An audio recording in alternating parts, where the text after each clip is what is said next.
What is going on, family? Welcome back to the channel. Hope you're doing well. The markets are really pumping, and the fear and greed index is at a place where we haven't seen for a very long time. And we're going to look at this today because where do we go from here?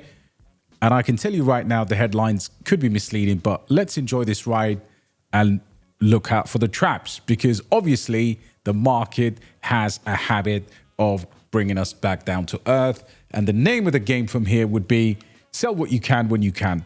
Quite simply, be ruthless and never ever complain about any form of profit taking. If there's anything to remember, no more round tripping, no more bags, just sit in there. You got to sell and you got to exercise that muscle. So smash a like if you're new to the channel. Big up to Mexi, my partners. Big up to Nansen.ai. Big up to Tangem. You'll find the links in the description. So guys, you can see here, fear and greed index was at 72. Now it's back down to 69 once again. And we're pumping.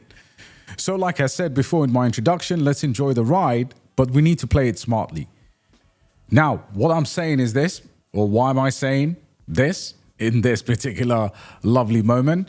Because Bitcoin is holding strong, alts are also doing relatively well selectively. Not everything is going to pump together, as you know, but the macro doesn't care about your green candles. Of course, September is the date with destiny. Now, how do I know this? What am I talking about? So the macro 90 days, this actually falls within a 90-day plan for the community. I have published that. Now, what do we know here?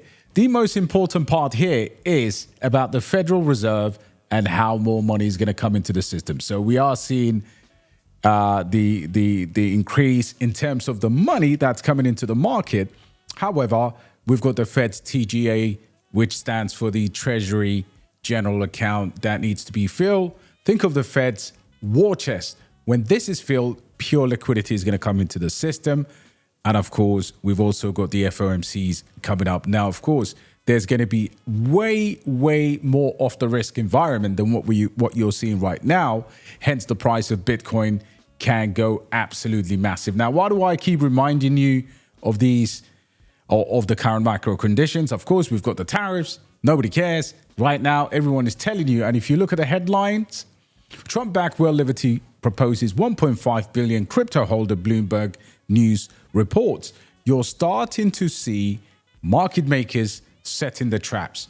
And again, listen, we could have a short, stint at the top. We could even reverse. We could continue indefinitely. Who knows? But I'm telling you right now, the name of the game is don't get ahead of yourself. Where you're in profit, 5 little 10% here and there does not harm. Pay yourself when you can.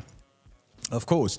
And when I look at these kind of headlines, I always want to go back and measure myself in what's happening, because it's very easy. If this game has taught me anything, this game has taught me never to trust anything at any given moment. And there is previous data with other bull markets across the board. Just like now, people were saying to me, Bitcoin's going to tap $123,000. We didn't. And you know the reason why?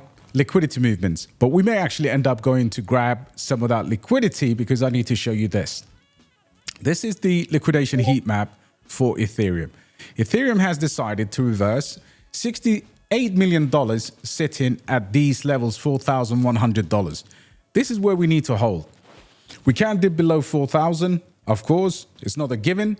But if you look at the amount of liquidity for Bitcoin that is sitting at around $123,000, there's a staggering amount there. And I'm looking at this on a 48-hour chart. So you got 97 million, right? Versus what? 79 million here, 85 million. So there's plenty of liquidity to the downside.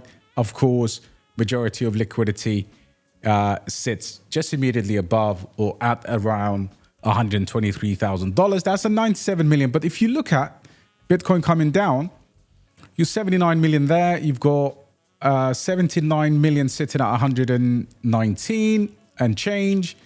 You've got another 85 million.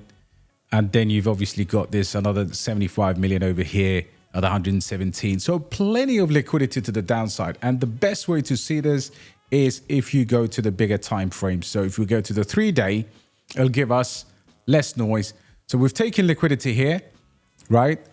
Bitcoin's taking liquidity here, and you can see the picture is 84 million over there for the next 3 days. And of course, you got tons and tons of liquidity, to the downside. So right now, the picture looks like, it wants to go and grab these lower levels. And it could be said the same for Ethereum over the 3 days. Let's have a look at where liquidity is. Ethereum's already on its way to try and claim that 100 million. Look at that. That's incredible. Now, I'm not expecting, apart from, macro news coming, I'm not expecting too many things to happen right now. But like I said, the 90-day plan makes it very, very clear for me that at some point in September, we will have a massive crunch. Now, usually Fed decision is between the 16th and 17th, likely to cut the rates. Odds are at 88%. Sentiment flips bullish after that. Liquidity remains tight until the end of the month. So this is in line with my 90-day plan for explosive altcoin gains, guys. What we're seeing right now is just people haven't seen any pumps. And you know what? The real opportunity was, and we still have real opportunity right now, but the real opportunity was in April when everybody was running away. Things are looking good from there right now. So hold your core positions. Don't get shaken out during August, September volatility. We're starting to see the pump. Are you able to handle the dump? Because the markets will always eventually correct a little bit. You have to be a fool not to believe that. Accumulate in late August, early mid-September. If the market then brings back the fear, accumulate. And of course, I am going with this. There are massive events coming up for the likes of Bittensor TAO. We've got the TAO halving, of course, Ondo Finance, Ondo Chain as the layer 1 is also going to be ridiculous. So, that's TradFi. Congratulations anyway. A lot of us have been accumulating many of the projects that we have, and then we can trade whatever we need to trade in the short term. But my overall message is ride the wave, take some good profits. If you leverage, whether you're up on your standard altcoin, don't take the whole thing off the table. We've been building it for 3 years, 4 years, some of us. Don't take everything off the table. I'm not telling you to sell your core. I'm sitting on my positions, my core, as much as I can, because at the end of the day, this is the final hour. So there's not time to sell your crypto. But what I'm saying is do not get shaken out and stacking winners always. Look at the likes of TAO. If they come down, Aerodrome, if it comes down, Kaspa is at a good level anyway, below 10 cents. That's always good one to keep your eyes on. And of course, look at some of the other great meme coins. Look at Toshi, look at Kokoro, look at the undervalued chain plays that you can possibly get into. And of course, 1 or 2 decent gaming projects, and you're all set.